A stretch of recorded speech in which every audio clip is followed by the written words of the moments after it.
बात बात पर चिढ़ते हो। तुम आज उज्जैन नहीं जाना चाहते ना? कपिल से कह देना कि मेरी तबीयत ठीक नहीं। लेकिन तुम्हें दुख होगा। मुझे क्यों दुख होगा? जैसी तुम्हारी इच्छा है वही करेंगे। उज्जैन हम भी कभी चलेंगे। तुम्हें निराशा न हो, मैं तो यही चाहूंगा। कपिल से ईर्ष्या के कारण नहीं, मुझे उससे रत्ती भर भी इच्छा नहीं। उसका दिल तो सोने का है। तुम अभी पहली बार गर्भवती हुई हो ना? पहली बार की क्या मानी? 6 महीने में और कितनी बार कोई स्त्री गर्भवती हो सकती है? फिर शुरू कर दिया। नहीं, अब एक शब्द नहीं बोलूंगी। ढीठ हो, ये दुष्टता नहीं छोड़ोगी ना? देखो, तुम्हारी इस दशा में गाड़ी से तुम्हारा जाना मुझे उचित नहीं लगता। बस इतनी सी बात है। कहना चाहती थी कि मेरी कोख लोहे की है, लेकिन तुम बुरा मान जाते हो इसलिए चुप हूँ। चलो, जो तुम्हारी खुशी वही मेरी थी। हाँ, घर पर आज हम दो ही रहेंगे, केवल हम दो जने। महीनों से एकांत नहीं मिला ना। बहुत देर कर दी ना मैंने। क्या तुम देर तक गाड़ीवान के पास गाड़ी तो तैयार थी, लेकिन एक बैग बिल्कुल निकम्मा था। मैं देखते समझ गया। मैंने गाड़ीवान से कहा दूसरा बैग दो, नहीं तो 15 दिन में कोई चैन नहीं पहुंचेगी। गाड़ीवान बड़ी चुप पड़ गई। मैं भी नहीं माना। किराए पर गाड़ी लेने में यही मेरा है, पर तुम्हारी गाड़ी मेरा जाना नहीं वाला।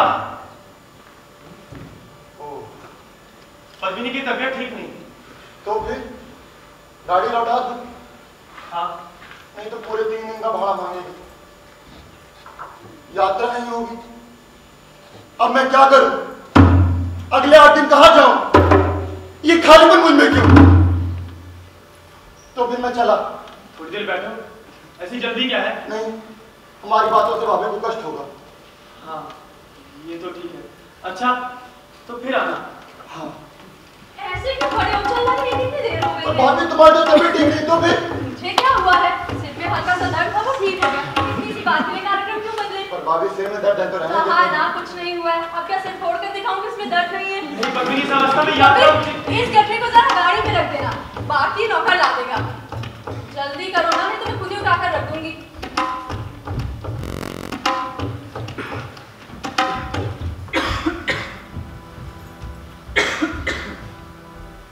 बुरा मत मानो देवदत्त, देखा नहीं तुम्हारी बात सुनते बेचारा कैसे उदास हो गया। मुझसे देखा नहीं गया, 2 दिन से हमारे लिए दौड़ धूप कर रहा था। पूजा की मंजूषा कहाँ रखी है? उसे मैं भी लाता हूँ। तुम देवता हो, मैं जानती थी तुम बुरा नहीं मानोगे। मंजूषा मैं लाती हूँ, हल्की है। बांधे क्यों इस प्यार को एक देर की डोर से, बांधे क्यों इस प्यार को एक देर की डोर से, भूल गए और बन जाए क्यों एक प्रेम की डोर से, एक प्रेम की डोर से, बांधे क्यों इस प्यार को एक देर की डोर से, बांधे क्यों इस प्यार को एक देर की डोर से। वाह कपिल, गाड़ी कितनी अच्छी हाँकते हो। थोड़ी देर यही क्यों ना रुके? सवेरे से गाड़ी में बैठे बैठे पाँव दुख गए हैं। जरूर, अभी गाड़ी रोके देता हूँ। हाँ।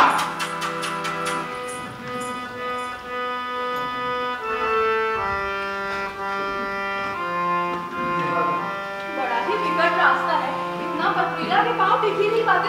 पर गाड़ी में तो पता ही नहीं चलता था, तुम ऐसे हाथ रहे थे मानो गाड़ी तैर रही हो।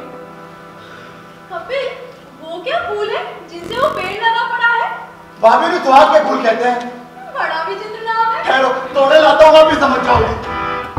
पेड़ों की शाखों पर खिलते रंगीन रंग बिरंगे, पेड़ों की शाखों पर खिलते रंगीन रंग बिरंगे, चुनकर बांधे एक को क्यों प्रीत की डोर से, क्यों प्रीत की डोर से, बांधे क्यों इस प्यार को एक देर की डोर से, बांधे क्यों इस प्यार को एक देर की डोर से। भाभी, यही मत सुहाग के फूल। सुहाग के फूल क्यों? ये देखो, पीली पंखुड़ियां, और इन पीली पंखुड़ियों से तक में बड़ा लाल घेरा, जैसे तुम्हारी सिंदूर की बिंदी। और यहाँ जहाँ पराग फूटा है वहाँ भी बड़ी सिंदूर। देख लो, अरे डंडा के पास काली काली बिंदियां, जैसे तुम्हारे मंगलसूत्र की काली काली बढ़िया। वाह, कितनी सुंदर कल्पना। अपनी कविता में उपयोग करना, बढ़िया उपमा होगी। जरा रुको ना, सवेरे से गाड़ी में बैठे बैठे उकता गई। ना थोड़ी देर इन्हीं आसपास टहलने चले। मुझे पता ही नहीं था कि उज्जैन का रास्ता इतना सुहावना। बाकी लोग दूसरे रास्ते से जाते हैं, ये रास्ता थोड़ा बियड़ है, इसीलिए इधर से अधिक लोग नहीं जाते। पर मुझे ये रास्ता पसंद है, और ये 10 कोस छोटा भी है। 10 कोस लंबा भी होता तो भी बुरा है लगता। ना भाभी? भाभी, वो देखो भागवी नदी। कहते हैं उसी के पास काशी का आश्रम था। अब वहाँ भगवान रुद्र का मंदिर है। भगवान रुद्र का मंदिर? हाँ, बड़ा सुंदर मंदिर है। और उस पहाड़ के पीछे महाकाली का मंदिर।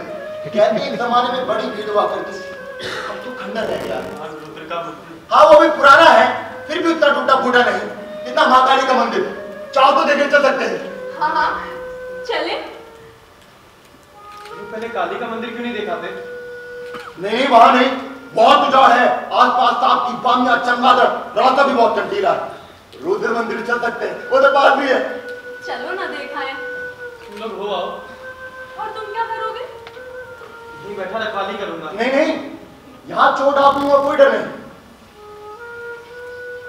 तुम कहो तो मैं ठहर जाऊं। नहीं नहीं, तुम लोग जाओ, मैं थक भी गया हूं ना। चलो, कभी हम दिखाएंगे। भाभी, तुम्हारी ऐसी दशा में। दशा दशा दशा, कौन सी दुर्दशा हो गई है मेरी? नहीं जाना तो वैसे वो बिना बात बहाने क्यों बना रहे हो? एकदम चलो ना, मंदिर कोई दूर नहीं। कहा ना, तुम दोनों ही जाओ, मेरी चिंता मत करो। छोड़ो, कोई नहीं जाएगा। मेरी वजह से तुम दोनों को क्यों कष्ट हो? मैं कह रहा हूं ना, तुम दोनों जाओ। चलो भाभी, देखकर जल्दी लौटा।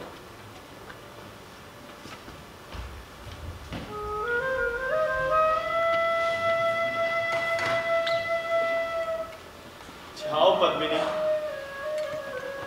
जाओ कपिल। भगवान रुद्र का आशीर्वाद तुम दोनों पर रहे।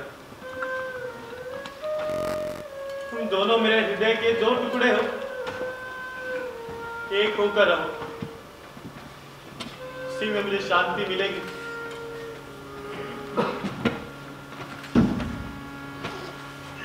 पिता रुद्र, मेरा हाथ कांप रहा है। मैं नहीं जानता था मैं इतना डर जाऊंगा। मुझे साहस दो प्रभु, प्रभु मुझे साहस दो।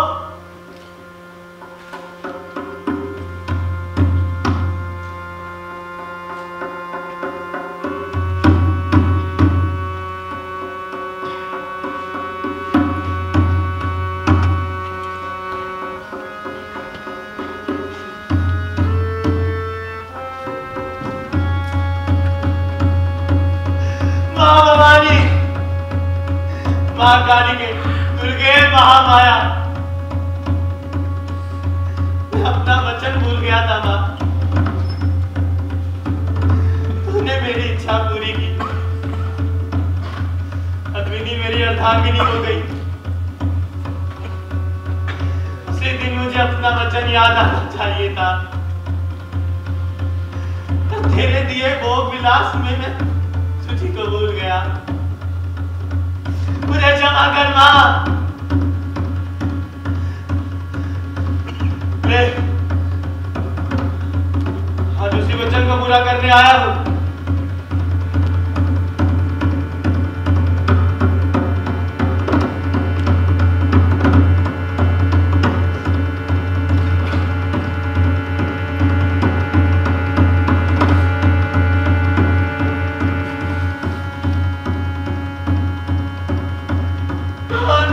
तलवार में कितने जीवों की बलि तेरे चरणों में चढ़ाई हो। ले मां, तेरा मस्तक तुझमें अपने चरणों में स्वीकार कर मां, स्वीकार कर।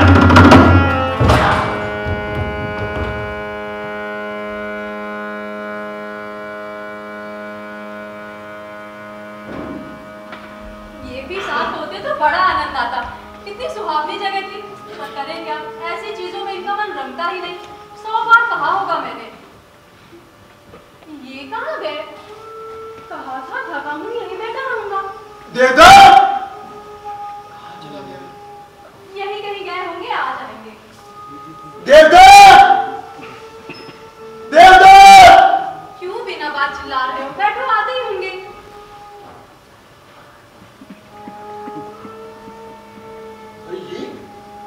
क्या है? उसके पांव की छाप।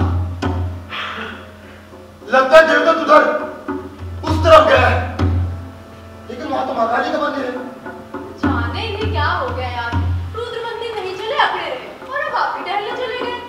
यहीं बैठो, एक बार देख आता हूँ। तुम कहाँ भटकने चले?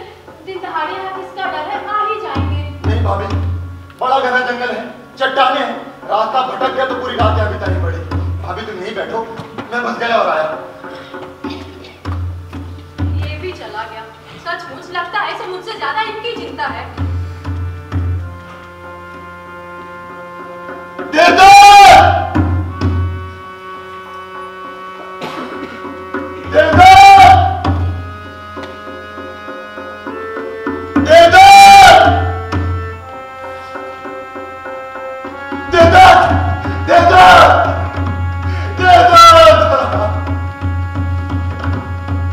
ये तुमने क्या किया? सचमुच तुम मुझसे रूठ गए। तुम्हें मुझसे इतनी विरक्ति थी, इतनी घृणा थी। अपने क्रोध में शायद तुम भूल गए कि मैं तुम्हारे लिए मरने को भी तैयार हूं। तुम कहते किताबें भूल जाओ तो बिना झिझक भूल जाता। कहते नदी में डूब जाओ तो कुछ ही से डूब पड़ता। कहते देश छोड़ दो तो दूर देश आकर निकल जाता। क्या तुम्हें मेरे इतना भरोसा नहीं रहा कि मुझे आदेश दो? हाँ, मैंने भूल की थी, पर तुम तो जानते मैं नादान हूं। मुझे अच्छे बुरे की समझ नहीं, मैं सोच नहीं पाता। पर इतनी सी बात पर मुझे अपने से दूर हटा दिया। देवदत्त, मेरे भाई, मेरे मित्र, मुझसे दुखी होकर तुमने संसार छोड़ दिया, लेकिन परलोक में तो मिलोगे।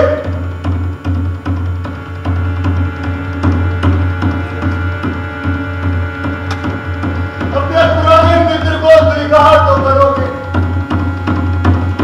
लो मैं आता हूं सदा की तरह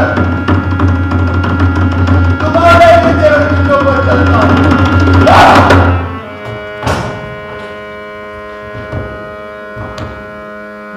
पता नहीं इतनी देर तक दोनों कहाँ बैठे होंगे कहीं गप्पे मारते।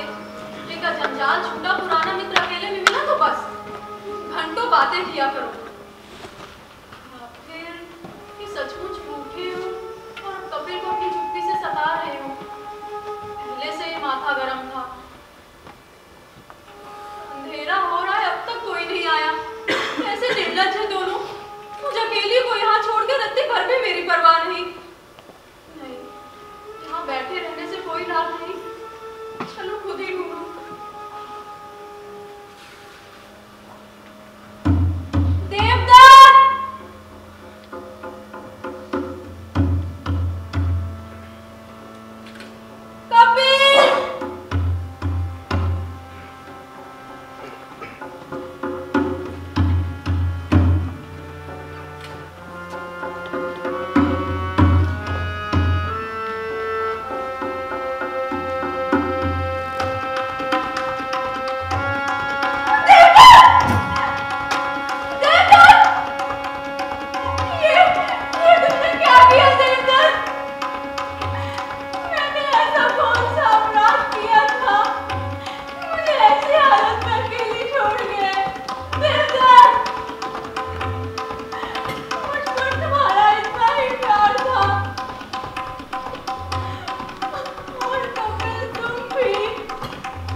लेकिन माँ तुझे क्या, कोई कैसे भी मरे, तुझे तो बस एक और बलि चाहिए।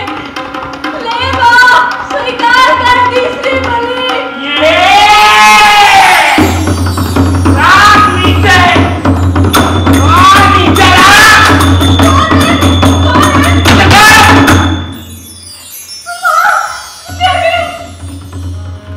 मैं ही हूँ। बरसों पहले यहाँ इस समय मंगल आरती हुआ करती, सारे भक्त मिलकर घंटा, घड़ियाल, मातल, पखावज, ताल, मंजीरा, शंख इतने जोर से बजाया करते थे कान फट जाए। भयंकर शोर से आरती की वेला में पूरी तौर पे जाती रहे। और अपना भक्त है ना आरती जागे रहने की आदत भी छूट गई है। ठीक, अब तू क्या चाहती है बता, मैं तेरे ऊपर प्रसन्न हूँ। माँ मुझे बचाओ। वो तो जानती हूँ, अभी अभी बचाया ना।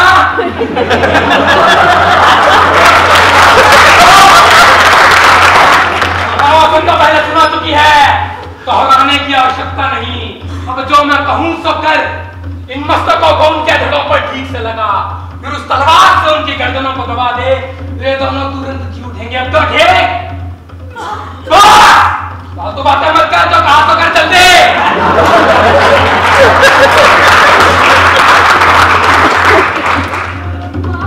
एक बात पूछूं? वहां पर थोड़े में बात छिपी है, भूत, भविष्य, वर्तमान सब तुम्हारी हथेली पर है। फिर तुमने देवदत्त को क्यों नहीं रोका? अप्रैल को क्यों नहीं रोका? उनमें से किसी एक को भी बचा लेती तो इस यातना से, इस आतंक से मैं बच जाती। तुम क्यों चुप रही माँ? इस घड़ी यही बात सूझी तुझे? तेरा जैसा मानने वाला निकल नहीं देखा। माँ, तुमसे कोई कुछ नहीं छिपा सकता। ये सच है। तो फिर तुमने उन्हें क्यों नहीं रोका? रोकने की बात करती है, मैं इतनी उम्मीदी ना होती तो दोनों को निकाल बाहर करती। क्यों माँ? दुष्ट कहेंगे, मरते दम तक झूठ बोलते रहे। वो देवदत्त उसने शपथ ली थी मेरे आगे पूछाए और रुद्र के आगे मस्तक चढ़ाएगा। देखा मेरे लिए वस्तु जमाए रुद्र के लिए मस्तक। पर जब तुमने रुद्र मंदिर जाने की हट की तो ये और कहां जाता, यही आना पड़ा। बस अपना सिर चढ़ा दिया ऐसा महान भक्त देवदत्त, पाखंडी दरगाह। और दूसरा वो कपिल मेरे आगे सिर चढ़ाया, पर मरते मरते भी मित्र मित्र करता रहा। एक बार भी मेरा नाम नहीं लिया।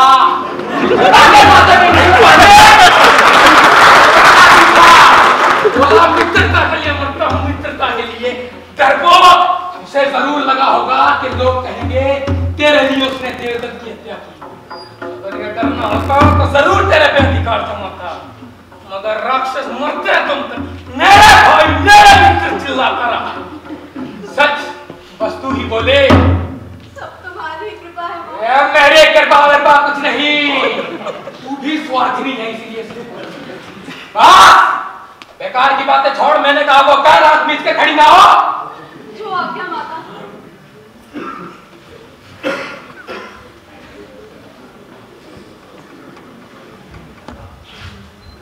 सब कुछ कर दिया माँ। बेटी सच्चाई की भी कोई सीमा होनी चाहिए। खैर चलो तो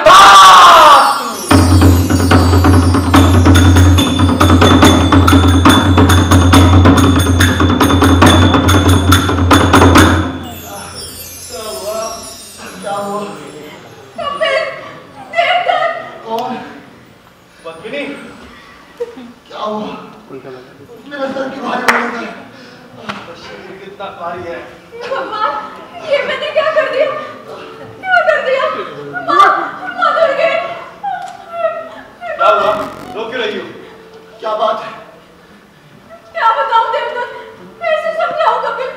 देवी प्रत्यक्ष प्रकट हुई, उसने तुम दोनों को प्राण दान दिए, लेकिन मुकाबले में मैंने मुझसे अंधेरे में भूल हो गई।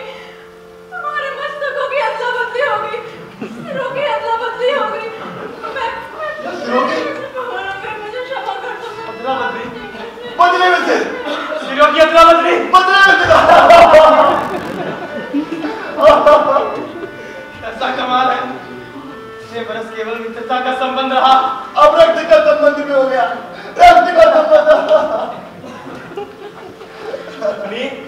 तुम्हारी कितनी कृपा है, क्षमा मांग रही थी तो धन्यवाद देना चाहिए।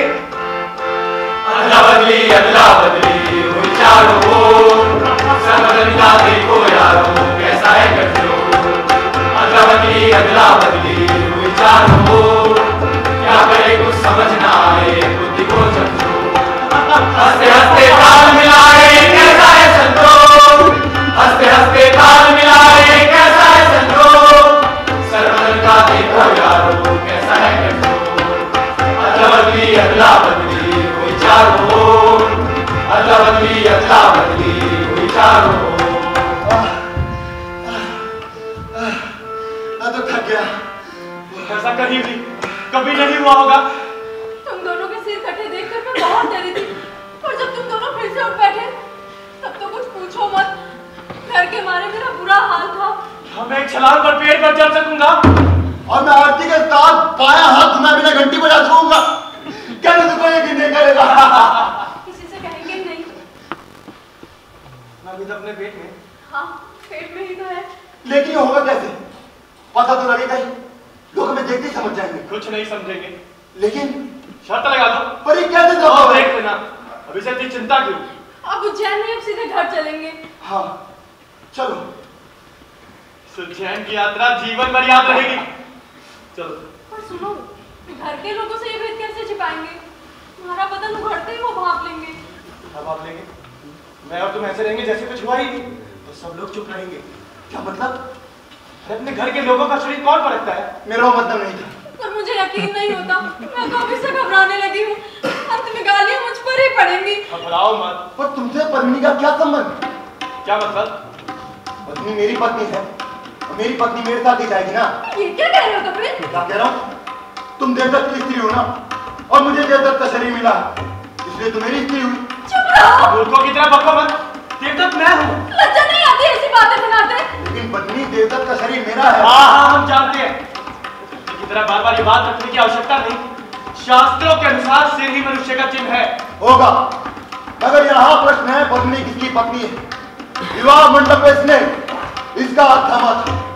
पिछले दिनों ये इसी शरीर के साथ रहती आई है, और इसके पेट में भी शरीर का बीज पड़ा है। नहीं, ऐसे नहीं हो सकता, नहीं हो सकता ना देवदत्त। कभी नहीं प्रिय, नहीं। वो नादान है इसलिए नजर बचे जा रहा है। विवाह व्यक्ति से होता है, इसके शरीर से नहीं। इसने देवदत्त के शरीर से नहीं, देवदत्त से विवाह किया है, देवदत्त व्यक्ति से। लेकिन देवदत्त का शरीर मेरा है अब, इसलिए मैं व्यक्ति देवदत्त। देखो, मेरी बात सुनो। अंगों में सबसे ऊपर सबसे श्रेष्ठ सिर है, वो मेरे पास है, इसलिए मैं ही व्यक्ति देवदत्त हूँ, और यही शास्त्र वचन है। शास्त्रों की भली चलाई, उन्हें तो तुम मनमाना तोड़ मरोड़ सकते हो, पर अग्नि को साक्षी मानकर इसने इस शरीर के साथ विवाह किया था। उस अग्नि की साक्षी से मैं ही देवदत्त हूँ। सुना पत्नी, कहता है देवदत्त और शास्त्रों की निंदा भी करता है। बताओ, देवदत्त कभी ऐसा कर सकता है? तुम बकते रहो, मैं रत्ती परवाह नहीं करता। चलो बच्चों, खबरदार। चलो देवदत्त, इस घर से क्यों लगता है? यहाँ से चले। चलो। मेरी पत्नी को अरे काढ़ा हाँ, अरे हट जा। देखो तो तुम्हारे हट जा, सुन। देखो पत्नी, देखो कैसे पद उठा रहा है और कैसी भाषा। देख लो, देवदत्त कभी ऐसे करता? ये तो कभी का स्वभाव है। चलो पत्नी, जाओ, और तुम क्या सोचते हो मेरी स्त्री को भगा कर ले जाओ, मैं चुप बैठा रहूंगा? देखता हूँ कहाँ जाते हो। मैं भी पहुंचता हूँ, जाकर सड़कों पर ऐसा नाम बचाऊंगा कि देखना। इसे चीखने दो, तुम चलो। नहीं,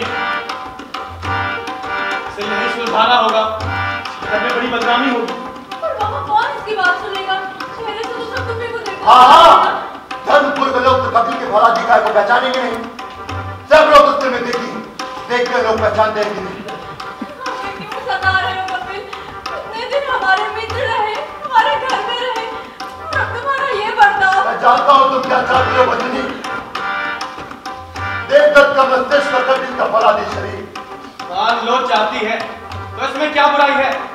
पुरुष के सुंदर शरीर की ओर स्त्री का आकर्षण स्वाभाविक ही है। ठीक, मगर इसका मतलब ये नहीं कि वो कैसे पुरुष के साथ रहने लगे जो उसका पति नहीं। इसमें जरूर बुराई है। हे भगवान, भगवान से कैसे पीछा छूटेगा? चलो कहीं दूर चले,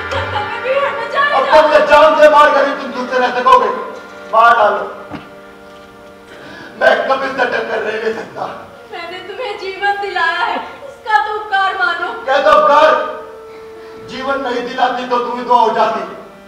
पीड़ित होते होना चाहिए कि मेरी इस दीनत का जीवन बचाया, उल्टा तुम्हें उठा के जा रहा है। हे भगवान, इस तरह झगड़ा कैसे सुलझेगा कपिल? देवदत्त कहो, इस तरह समस्या तो नहीं सुलझेगी। कैसे सुलझेगी? विवाह कर केवल करार होता तो सुलझ जाती, पर पत्नी की तरह को समस्या का कैसे मालूम? फिर क्या हल है? आखिर इस समस्या का हल क्या है? क्या है? क्या है उत्तर? इन तीन अभागों के अधर में लटके जीवन की समस्या का आखिर क्या है? क्या इनका भाग्य पहेली ही बनकर रहेगा? अगर ऐसा हुआ तो इस सभा में मौजूद गुरुजनों का अपमान होगा। ये तो उनके गले में प्रश्न चिन्ह लटका कर विदा देना ये उचित नहीं। बहुत प्राचीन काल में एक समय पृथ्वी पर सूर्य के समान प्रतापी राजा विक्रमादित्य का राज्य था। उससे जब बेताल ने यही प्रश्न किया तो राजा ने पल भर में इस प्रश्न का उत्तर दे दिया था, लेकिन राजा का वो उत्तर जो तर्क संगत और शास्त्रोचित था, क्या हमारे आज के समाज के लिए भी मान्य हो सकता है? हम तो कभी न मानेंगे होनी तो बतलाने वाली इस जीवा की कोई कहानी। हम तो कभी न मानेंगे, हम तो केवल वो मानेंगे माथे पर जो लिखा हुआ, माथे पर जो लिखा हुआ। रसनारी से अलग थलग कर ब्रह्मा द्वारा लिखा गया, ब्रह्मा द्वारा लिखा गया। हाथों की रेखाएं जिनका बुद्धि से है ना कोई नाता, उनका ही सवाल जानना हमको तो है भाता, हमको तो है भाता। हम तो कभी न मानेंगे होनी को बदलाने वाली इस जीवा की कोई कहानी। हम तो कभी न मानेंगे होनी को बदलाने वाली इस जीवा की कोई कहानी। हम तो कभी न मानेंगे। हाँ, यही उचित होगा। तो हमारे तीन अभागे अपनी समस्या का उत्तर खोजते खोजते एक महान ज्ञानी तपस्वी ऋषि के पास पहुंचे। उनके सामने यह प्रश्न रखा गया तो त्रिकालदर्शी ऋषि ने, शायद उन्हें राजा विक्रमादित्य का उत्तर याद आया, ये बताया, जिस प्रकार वृक्षों में कल्प वृक्ष श्रेष्ठ होता है उसी प्रकार अंगों में मस्तक श्रेष्ठ है। इसलिए देवदत्त का मस्तिष्क जिसके पास है वही देवदत्त है और वही पद्मिनी का सच्चा स्वामी। पद्मिनी, मेरी प्यारी पद्मिनी, मेरे राजा, मेरे स्वामी, मेरी नन्ही सी बिजली, मेरे जीवन के आलोक, तेली की मल्लिका, मेरे गंधर्व, मेरे इंद्र, मेरी शची।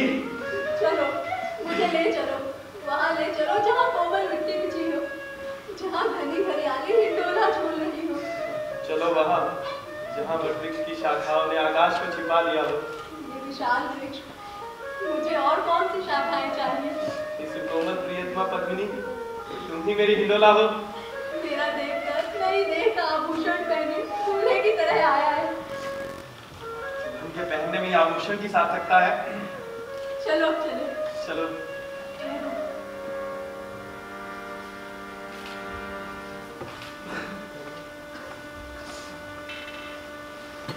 बुरा मत मानो कपिल, देखो देवदत्त के साथ जाना मेरा धर्म है, पर जा तो रही हूँ तुम्हारी ही देह के संग, इससे तुम्हें संतोष होना चाहिए। अच्छा कपिल, चलती हूँ।